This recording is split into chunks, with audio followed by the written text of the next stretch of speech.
अस्सलामुअलैकुम। ये आज का लेक्चर हम स्टार्ट करते हैं। लास्ट टाइम हमने डीएनए का प्राइमरी स्ट्रक्चर डिस्कस किया, तो आज का लेक्चर जो है वो डीएनए और आरएनए का जो सेकेंडरी स्ट्रक्चर है इसका, और फिर इसका 3 डायमेंशनल स्ट्रक्चर या जिसे टर्शियरी स्ट्रक्चर भी कह सकते हैं, वो हम डिस्कस करेंगे। इसके क्या कैरेक्टरिस्टिक हैं और ये कैसे बनता है। तो जैसे कि लास्ट टाइम हमने पढ़ा कि DNA is composed of 2 strands, so it is a double stranded double helix structure, और ये कि it has a right handed conformation.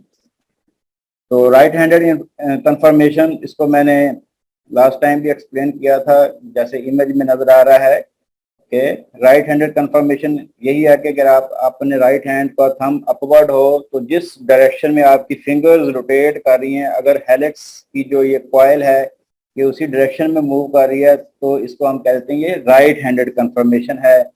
और अगर लेफ्ट हैंड हो और उसकी जो फिंगर्स की डायरेक्शन जो है वो ये जो कॉइलिंग है that points towards the returning of the fingers, then it is called left handed. तो ये जस्ट एक कन्वेंशन है to describe the 2 types of DNA conformation. Right handed जो है वो मोस्टली डीएनए की जो कन्फर्मेशन है वो most of the time it is right handed. बहुत रेयर है अंडर एक्सपेरिमेंटल कंडीशन अगर डीएनए बनाया जाए लैब में तो उसकी कन्फर्मेशन जो है वो लेफ्ट हैंडेड हो सकती है। DNA the bases of the 2 strands of the DNA, यानी कि जो नाइट्रोजनस बेसिस हैं, they are in the center of the molecule जब DNA is in the double X form and the sugar phosphate backbone lies outside। ठीक है, तो हम क्या देते हैं, sugar phosphate makes the backbone of the double stranded helix, और nitrogenous bases हैं वो मॉलिक्यूल के सेंटर में होती हैं, और जब नाइट्रोजनस बेसिस सेंटर की तरफ होगी तो उनके दरमियान एक पेयरिंग होती है। ठीक है, तो वो पेयरिंग क्या है, उस पेयरिंग को हम कहते हैं इट इज कंप्लीमेंट्री। ठीक है, तो कंप्लीमेंट्री क्या है कि a feature of this double stranded structure is that it depends on the sequence of bases in one strand being complementary to that in the other strand। Complementary है क्या चीज कि purine basis on one strand, फर्ज करें 5 prime 3 prime strand है, उस पर जो फर्स्ट न्यूक्लियोटाइड है और उसका जो नाइट्रोजनस बेस है वो प्यूरीन है। प्यूरीन मींस एडेनिन हो सकती है या गुआनिन हो सकती है, तो वो दूसरे स्ट्रैंड पर पायरिमाइडीन के साथ पेयर अप होगा। ऐसा नहीं है कि एक स्ट्रैंड पे एडेनिन हो या प्यूरीन हो तो दूसरे स्ट्रैंड पर भी प्यूरीन बेस ही हो। ठीक है, ऐसे नहीं है। रूल यही है कि एक साइड पे प्यूरीन होगी तो दूसरी साइड पे पायरिमाइडीन होगी। उसकी एग्जांपल यही है कि a purine base attached to a sugar residue on one strand is always hydrogen bonded to a pyrimidine base that is cytosine thymine. Pyrimidine base attached to a sugar residue on the other strand. सही है, यानी कि adenine always pair with thymine. DNA में अगर uracil है यानी कि RNA का स्ट्रक्चर है, sometimes RNA also makes a duplex. वो बड़ी कुछ आरएनए जैसे ट्रांसफर आरएनए है वो डुप्लेक्स बना सकता है, या कह लें उसकी वो कंप्लीमेंट्री बेस पेयरिंग हो सकती है। नॉर्मली जो आरएनए है जैसे मैसेंजर आरएनए है, राइबोसोमल आरएनए है, वो लीनियर फॉर्म में होते हैं, लेकिन ट्रांसफर आरएनए एक एक्सेप्शन है। तो उस केस में mostly in DNA adenine pairs with thymine, और आरएनए के केस में adenine will pair up with uracil in RNA while 2 hydrogen bonds sorry, और ये जो एडेनिन और थायमीन की बॉन्डिंग होगी वो 2 हाइड्रोजन बॉन्ड होते हैं। और guanine always pairs with cytosine. Guanine again purine base है, it always pair with cytosine. अगर फर्ज करें 5 प्राइम स्ट्रैंड पे गुआनिन है तो 3 प्राइम स्ट्रैंड जो है उस पे साइटोसिन होगा, और ये वाइस वर्सा भी हो सकता है। अगर 5 प्राइम 3 प्राइम स्ट्रैंड पे साइटोसिन है तो इसके अपोजिट जो है वो हमेशा गुआनिन होगी। तो ये एक रूल है, और ये कि जी और सी के दरमियान जो बाड है वो ट्रिपल होता है, 3 हाइड्रोजन बाड होते हैं। तो ये कन्वेंशन अगर आप जहन में रखें तो उसका फायदा ये है, या इसकी यही समझा जाता है कि जब आपको डीएनए का आप सीक्वेंस करते हैं तो एक स्ट्रैंड यानी कि 5 प्राइम 3 प्राइम स्ट्रैंड का अगर आपको सीक्वेंस पता है तो दूसरे स्ट्रैंड का सीक्वेंस ऐसा पता करने की जरूरत ही नहीं रहती, क्योंकि वो अंडरस्टूड होता है। अगर एक साइड पे ए जी सी है तो अपोजिट साइड पे टी सी जी होगा। तो इसको, ये जो एक फिनोमिना है, इसको हम कहते हैं कंप्लीमेंट्री बेस पेयरिंग, यानी कि प्यूरिन की पाइरिमाइडिन के साथ बाइंडिंग, सही है। A always pair with T and G always pair with C and vice versa. When these conditions of pairing are met, a stable double stranded helical structure is formed where the backbones of two strands on average at a constant distance apart। Means जो दोनों strand की backbones हैं, जैसे ये figure में नजर आ रहा है कि ये जो बैकबोन है ये नाइट्रोजनस बेस होगी, ये शुगर फास्फेट बैकबोन है। तो ये बैकबोन जो है उनका एक डिस्टेंस जो है ना वो सेम रहेगा, ये नहीं है कि कहीं डिस्टेंस बढ़ जाए कहीं कम हो जाए। कब होगा ये ऐसे, जब ये जो बेस पेयरिंग है वो प्रॉपर है एज पर जो नॉर्मल है इसकी कन्वेंशन। तो वो तकरीबन डिस्टेंस 1.1 नैनोमीटर के बराबर होता है। दोनों स्टैंड की जो बैकबोन है दे आर 1.1 नैनोमीटर अपार्ट। तो if the sequence of one stand is known the other stand can be deduced, mean दूसरे स्टैंड का सीक्वेंस हम पता कर सकते हैं, वो बूझा जा सकता है। और अब और एक कन्वेंशन ये है कि एक स्टैंड जो है उसको कहा जाता है डीएनए के स्टैंड को प्लस स्ट्रैंड, और दूसरा जो है उसको माइनस स्ट्रैंड कहते हैं। जनरली 5 प्राइम 3 प्राइम स्ट्रैंड जो है उसको प्लस स्ट्रैंड कहते हैं, और जो दूसरा है कंप्लीमेंट्री स्ट्रैंड उसका वो माइनस कहलाता है। तो एक फिनोमिना है, आगे चल के हमने पढ़ना है इसको डिटेल में, ट्रांसक्रिप्शन जिसे हम कहते हैं कि formation of messenger RNA from DNA. यानी डीएनए के अंदर जो जेनेटिक इंफॉर्मेशन है जब वो डिकोड होती है वो कैसे होती है कि सबसे पहले ट्रांसक्रिप्शन का मैकेनिज्म होता है, डीएनए से आरएनए बनता है। अगर आरएनए जो है वो मैसेंजर आरएनए है तो उसका मतलब है अब उससे प्रोटीन बनेगी। अगर मैसेंजर आरएनए नहीं है तो दूसरी ऑप्शन क्या होती है, वो राइबोसोमल आरएनए होगा, जो कि राइबोसोम का स्ट्रक्चरल पार्ट है। ट्रांसफर आरएनए होगा दूसरा, जो और तरह टाइप का आरएनए है तो वो उसका ट्रांसलेशन में रोल है प्रोटीन की। तो एनीवेज जब मैसेंजर एक आरएनए बनेगा that is always complementary to the minus strand of the original या आर पेरेंट डीएनए, ठीक है। The base sequence may cause significant variation in the shape of the DNA। तो अब ये जो बेसिस हैं अगर वो तो नॉर्मल हैं, जैसे किसी भी ऑर्गेनिज्म की जो वाइल्ड फॉर्म होती है, वाइल्ड फिनोटाइप होती है, तो अगर कहीं भी वेरिएशन आ गई सीक्वेंस में म्यूटेशन की वजह से तो उसका डीएनए के स्ट्रक्चर पे इफेक्ट होता है। And these variation are vital for specific interaction between DNA and various proteins.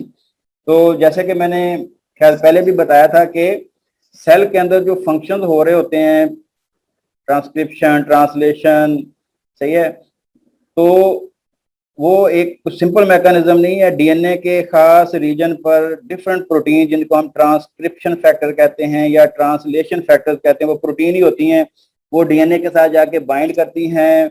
और वो प्रोटीन ना सिर्फ डीएनए के साथ बाइंड करती हैं बल्कि वो आपस में भी इन टच होती हैं या कांटेक्ट होता है। तो ये जो प्रोटीन प्रोटीन इंटरेक्शन या डीएनए प्रोटीन इंटरेक्शन है वो तभी ही नॉर्मल होगी और नेक्स्ट फंक्शन होगा अगर डीएनए का जो स्ट्रक्चर है वो नॉर्मल है। अगर कहीं भी म्यूटेशन होगी किसी भी वजह से, म्यूटेशन होने की वजूहत बहुत सारी हैं, वो टॉपिक नहीं है हमारा फिलहाल, तो लेकिन किसी वजह से अगर डीएनए में म्यूटेशन आ गई है तो डीएनए का जो नॉर्मल स्ट्रक्चर है वो चेंज हो जाएगा और जो प्रोटीन की उसके साथ इंटरेक्शन है वो भी चेंज हो जाएगी।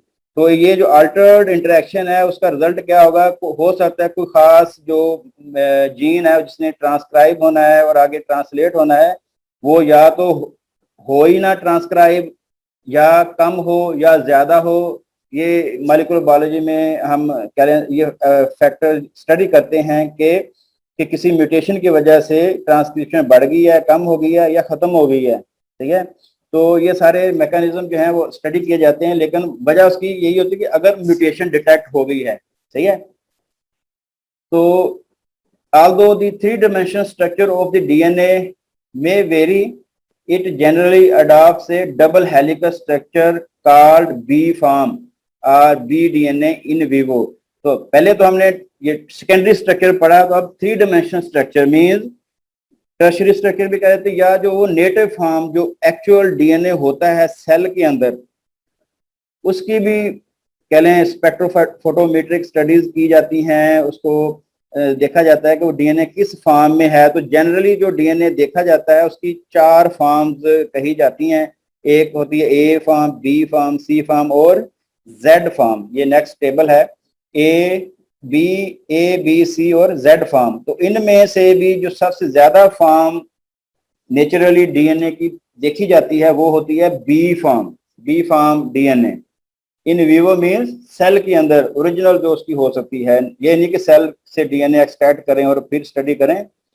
तो natural conformation of the double helical structure of the DNA is B DNA, and there are also other forms of the right handed DNA, for example A and C form।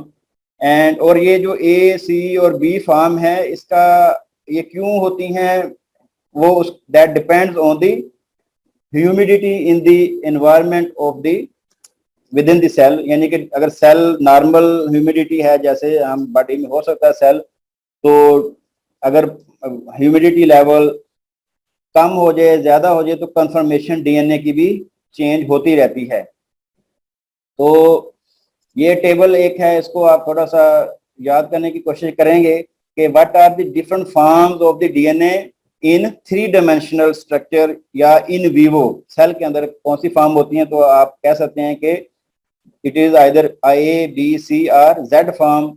जो generally form होती है वो B होती है, और mostly जो humidity level भी normally होता है सेल के अंदर, तो वो 92% अगर ह्यूमिडिटी हो या उससे ऊपर हो तो डीएनए डबल हेलिक्स की जो फॉर्म होगी वो होगी बी फॉर्म, और वो हेलिक्स डायरेक्शन उसकी राइट हैंडेड होगी, जो मैं ऊपर एक्सप्लेन करके आया हूँ। अगर ह्यूमिडिटी कम हो रही है किसी भी वजह से, तो डीएनए की जो कन्फर्मेशन है नेचुरल वो ए फॉर्म हो जाती है, और वो भी राइट हैंडेड ही रहता है। और इसी तरह 66% के करीब ह्यूमिडिटी हो तो सी फॉर्म होती है, and again helix direction is right handed double helix structure, ठीक है। और एक आ जाती है जेड फॉर्म, जो कि बहुत रेयर है और नेचुरली ऐसा मुमकिन नहीं होता मोस्ट ऑफ द टाइम। तो जेड फॉर्म ये लेफ्ट हैंडेड जो स्ट्रक्चर ऊपर मैं डिस्कस करके आया कि लेफ्ट हैंडेड हेलिक्स भी हो सकता है, तो वो कब होता है जब डीएनए की थ्री डायमेंशनल स्ट्रक्चर जो है वो जेड फॉर्म में हो। और वो जेड फॉर्म कब होता है कि Z form is produced when a DNA sequence is made up from alternating purine and pyrimidine nucleotides. Alternating means एक प्यूरिन है तो नेक्स्ट जो है वो डेफिनेटली पायरिमाइडिन होना चाहिए सीक्वेंस में, सही है ना। अब प्यूरिन क्या है, एडेनिन गुआनिन, सही है। अगर सीक्वेंस हो ए फिर जी फिर ए फिर जी, तो ये ए जी दोनों आपको पता है कि प्यूरिन ही है। तो अगर प्यूरिन ही सीक्वेंस आ रहा है तो वो फिर जेड फॉर्म नहीं होगी। जेड फॉर्म तब मुमकिन है जब अल्टरनेटिंग प्यूरिन एंड पायरिमाइडिन हो, ए हो, फिर उसके बाद साइटोसिन आ जाए, फिर ए हो, फिर साइटोसिन आ जाए, या दूसरी प्यूरिन जो है वो गुआनिन है तो गुआनिन के बाद दूसरा पायरिमाइडिन होना चाहिए, वो टी हो सकता है, जी के बाद टी आ जाए फिर जी टी। तो ऐसे अगर अल्टरनेटिंग सीक्वेंस होगा, और ये सीक्वेंस नेचुरली बहुत कम होता है, ये लैब में बनाया जाता है, बना के फिर उसकी अगर उन्होंने कंफर्मेशन स्टडी की होगी, तो आप सिंपल इतना याद रखें कि three dimensional structure can be A B C and Z is mostly in the laboratory, it is made in the laboratory. तो अब इसके जो डिफरेंट कंफर्मेशन या फॉर्म्स ऑफ द डीएनए, इसके कुछ और भी हैं कैरेक्टरिस्टिक। वो है नंबर ऑफ न्यूक्लियोटाइड बेसिस या number of nucleotides per turn of the helix. तो वो 10, 11, 9.3 और 12 हो सकते हैं। 10 कब होंगे, अगर डीएनए की फॉर्म बी है तो 10 होंगे, ए है तो 11, C है तो 9.3 और Z फॉर्म में 12 के करीब, यानी नंबर ऑफ न्यूक्लियोटाइड ज्यादा है। और हेलिक्स डायमीटर अगेन इसकी वैल्यू भी चेंज होती है। डायमीटर ये अगर आप इधर से देखें, और क्योंकि ये कॉइल्ड स्ट्रक्चर है, ऐसे कॉइलिंग हो रही है, तो समझ लें कि ये एक सर्कल बन रहा है तकरीबन, तो उसका जो सेंटर है उस वो भी कह लें स्टडी हुआ है, और उसका वो डायमीटर जो है वो भी चेंज होता है। जब उसकी ये जो फॉर्म चेंज होती हैं तो डायमीटर भी चेंज होता है। तो ये कुछ करेक्टरिस्टिक हैं, इनको आपने जरा समझने की कोशिश करनी है। तो जैसे कि मैं ऊपर एक्सप्लेन कर रहा हूं कि major distinguishing feature of B form of the DNA is that it has approximately 10 bases per one turn of the double helix. Means one turn of double helix क्या है, यहां से अगर स्टार्ट करें और यहाँ तक, ये जो एक, इसको एक टर्न कंसीडर किया जाता है।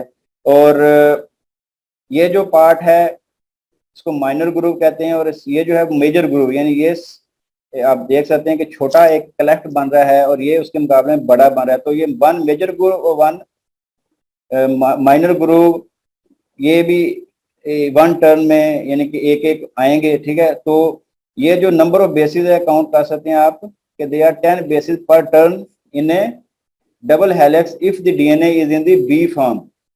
और ये कि B form of the DNA में मेजर और माइनर ग्रुप ज्यादा प्रोमिनेंट होते हैं, ज्यादा इजीली आइडेंटिफाई किए जा सकते हैं as compare to other forms of the DNA.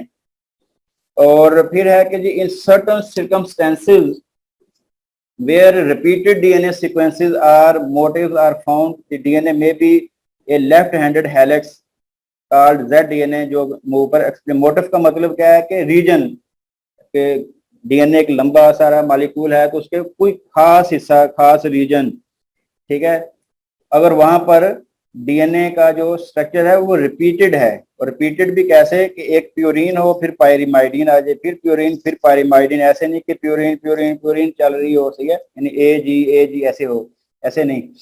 तो जेड फॉर्म कब होगा वो एक्सप्लेन हो गया कि वो बहुत रेयर कंफर्मेशन है, मोस्टली लैब में जब डीएनए सिंथेसाइज किया जाता है तो उसकी ये कंफर्मेशन होती है।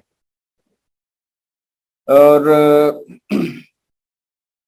अब ये जो different forms of the DNA है, इससे आइडिया क्या मिलता है कि different forms of the DNA show that the DNA molecule is not static, कि साकन नहीं है कि डीएनए बस जैसा एक डेड पड़ा हुआ है, बिल्कुल मूवमेंट नहीं है। It is but it is a dynamic and constantly in flux. ये मूव करता है, हिलता है, कॉलिंग है, फिर डिस्टॉर्टेड या बेंड हो रहा है, सही है। तो ये किसी ने क्वेश्चन किया हुआ था कि humidity percentage in the cell, तो वो नॉर्मली जो हम कह लें हमारा सेल के अंदर जो एक पानी का लेवल है, वाटर कंसंट्रेशन, साइटोप्लाज्म आपने पढ़ा है ना, साइटोप्लाज्म के अंदर ज्यादा क्या होता है, वाटर होता है, फिर उसके ऑर्गेनल्स हैं और फिर दूसरे कह लें मॉलिक्यूल्स हैं, प्रोटीन्स हैं, लिपिड्स हैं, साल्ट्स हैं, तो मोस्टली वाटर ही है। तो अगर वाटर कंसंट्रेशन 92% या से ज्यादा है तो जो डीएनए है वो अपनी एक नेचुरल कन्फर्मेशन में होगा, जिसको हम कहते हैं B form of the DNA, और उसकी हेलिक्स जो है राइट हैंडेड होगा। अगर वो किसी वजह से कम होना शुरू हो जाए ह्यूमिडिटी लेवल, ठीक है, पानी की कम दस्तियाबी हो तो सेल भी तो श्रिंक करेंगे, तो उस वजह से जो है वो ह्यूमिडिटी कम हो रही है, और तो form of the DNA also changes. तो यही चीज मैं इधर भी डिस्कस कर रहा हूँ कि ये जो different forms of the DNA हैं जो कि कहने स्टडी की गई है, वो शो करती हैं कि DNA is not a static molecule, rather it is dynamic constantly moving molecule, जो कभी कॉइलिंग कर रहा है और बेंड कर रहा है, सही है। तो डेफिनेटली बेंडिंग होगी डीएनए की, तभी तो इतनी छोटी सी जगह पे वो स्पेशली इन यूकैरियोट्स वो पूरा आता है। तो अब डीएनए के बाद आ जाता है आरएनए, कि RNA almost always exist as अ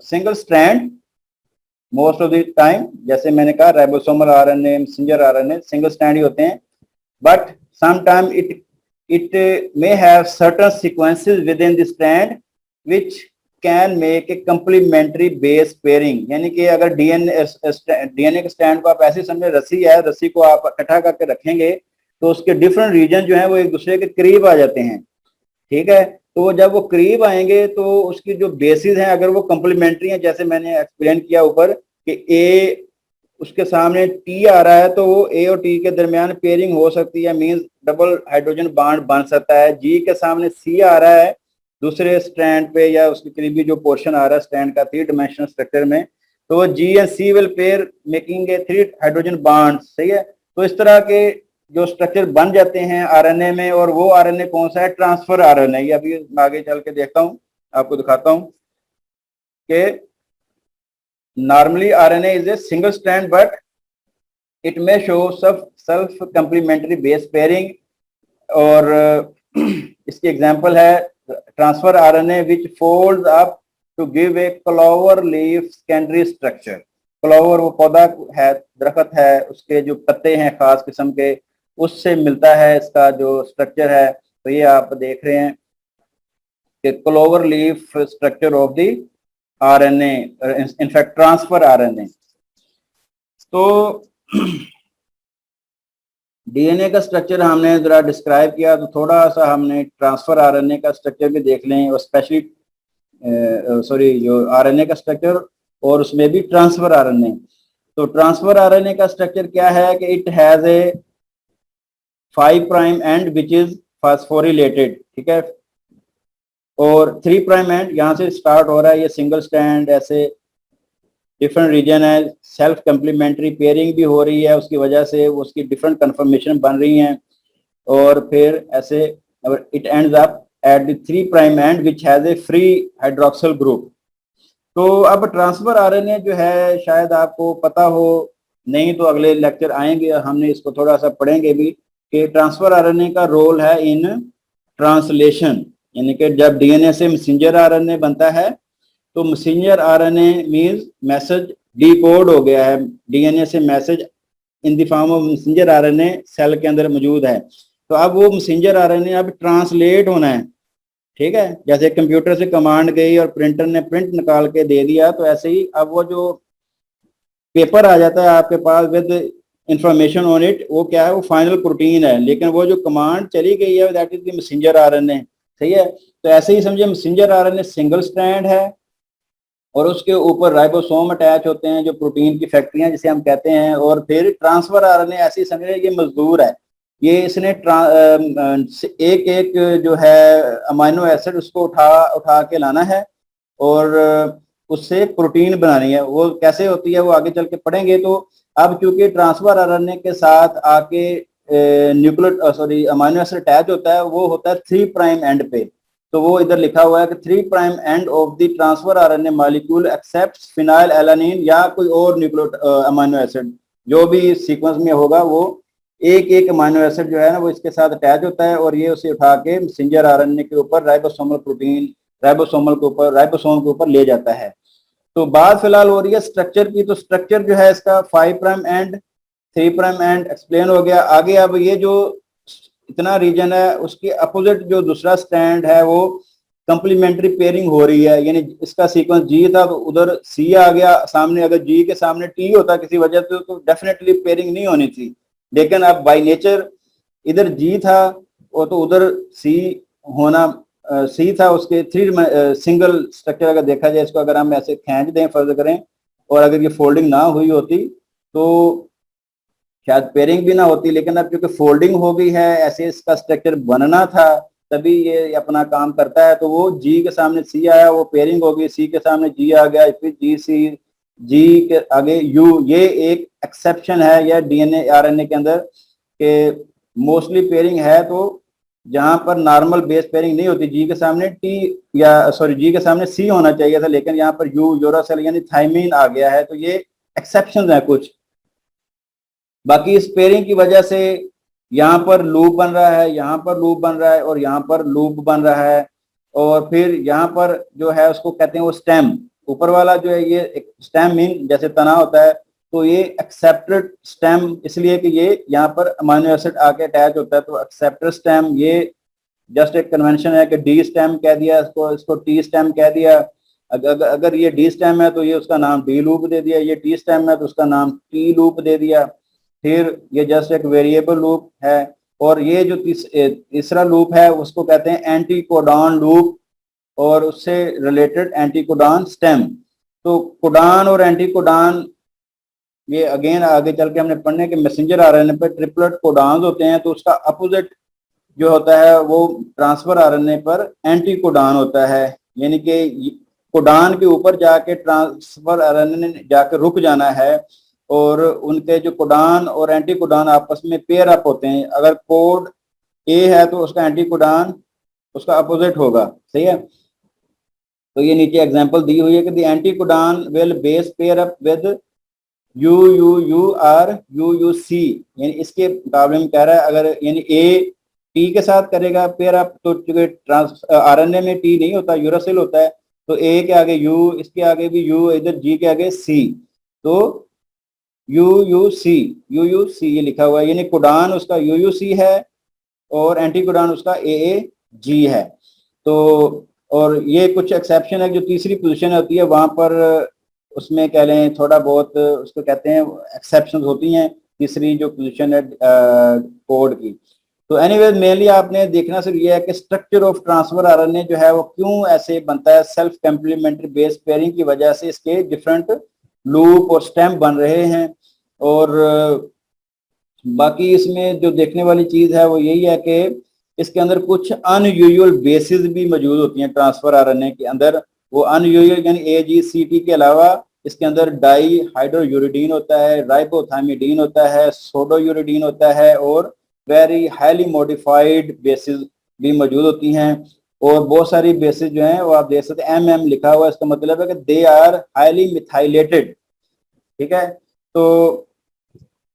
तो ये एक कह रहे हैं बेसिक जो आपको मैंने स्ट्रक्चर बताया, इतना सा आपको पता होना चाहिए कि ट्रांसफर आरएनए या आरएनए का स्ट्रक्चर कैसा होता है, डीएनए का स्ट्रक्चर कैसा होता है। इसका ये जो हेलिकल स्ट्रक्चर है इसको आप ड्रा प्रैक्टिस कर लें, थोड़ी सी ड्रा करें, इसको लेबल कर दें, ठीक है। ये जो बेसिस हैं ये आप खुद लिख सकते हैं, कोई भी लिख दें, लेकिन जो कम्प्लीमेंट्री पेयरिंग का जो फिनोमिनन मैंने एक्सप्लेन किया उसको बताएं जरूर। इधर अगर आप टी लिख रहे हैं तो दूसरी तरफ आपको पता हो जाएगा टी ए के साथ पेयर करेगा। इधर अगर आप सी लिख रहे हैं तो उधर जी लिखें, फिर सीक्वेंस कुछ भी बना दें, लेकिन AGCT के अलावा नहीं होना चाहिए, और बेस पेयरिंग का कंसेप्ट क्लियर होना चाहिए। शुगर फास्फेट बैकबोन इंडिकेट कर दें, डीएनए एक अगर 5 प्राइम 3 प्राइम है तो डेफिनेटली दूसरा जो वो 5 प्राइम 3 प्राइम है, यानी एंटी पैरेलल स्ट्रक्चर वो बताएं, डबल हेलिक्स का बताएं, इसका मेजर ग्रुप और माइनर ग्रुप का बताएं। ये इधर लिखा नहीं है लेकिन मैं बता रहा हूँ कि ये अगर इस साइड से देखें तो ये माइनर ग्रुप है, और ये जो इसका ये रीजन है ये मेजर ग्रुप है, ठीक है। तो अपोजिट उसका ये माइनर है और ये मेजर है। ये बता दें कि जो ये जो एक टर्न है वो इस जगह से लेके यहाँ तक होता है, इसमें नंबर ऑफ बेसिस 10 होती हैं, which might very little bit depending on the 3 dimension confirmation of the DNA. तो इसको आप एक्सप्लेन कर सकते हैं जैसे मैं ऑलरेडी बता चुका हूँ। तो ये कह लें डीएनए का जो सेकेंडरी स्ट्रक्चर और टर्शियरी स्ट्रक्चर मैंने एक्सप्लेन किया, इसका आपको कंसेप्ट होना चाहिए, और इसमें से आप मैं अगर कोई क्वेश्चन है तो पूछ लें।